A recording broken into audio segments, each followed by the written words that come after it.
Guys, magpa full body massage muna ako dahil ang sakit ng likod ko. Siguro nung isang araw kasi nagpunta ako sa farm, nagbunot ng damo, kaya medyo masakit yung likod ko. Kaya dito muna tayo mag-relax. Ayan, ito yung control niya, remote control. Tapos i-on lang natin. Ayan. Ito. Pwede tayong mamili sa menu kung anong klaseng massage ang gusto natin. Tapos angat natin to.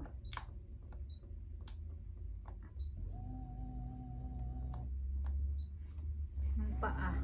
Ayan. Angat natin yung paa, guys.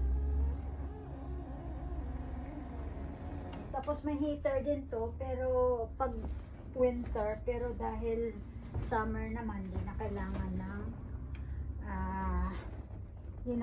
ng heater, so tinanggal ko na, nasa likod na siya. Tapos eto, start na tayo, guys. Pwede kang mamili na anong klaseng massage ang gusto mo. Gusto mo magpabugbog or what?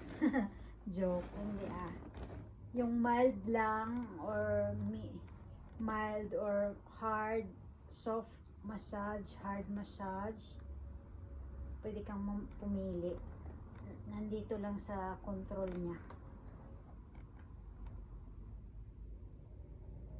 Ayan. Sakit kasi ng likod ko sa nung isang araw. Kakabunot ng damo. Naglipat kasi ako ng ibang mga pananim mula sa pot ko, nilipat ko doon sa backyard ko, guys, yung mais ko at saka iba pa. Tapos nagcut ako ng grasses. Pag weekend kasi nagdadamo kami ng asawa ko, naglilinis kami ng backyard tapos bahay.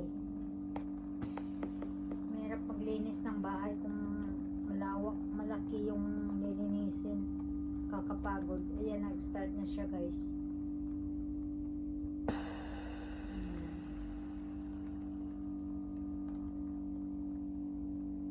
Dito ako nagre-relax kapag weekend.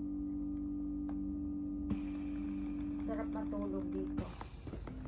Ayan, binubugbog na yung likod ko. Gusto ko yung ganyan, yung slant. Ayan, yung mula sa taas hanggang baba. Sa spine.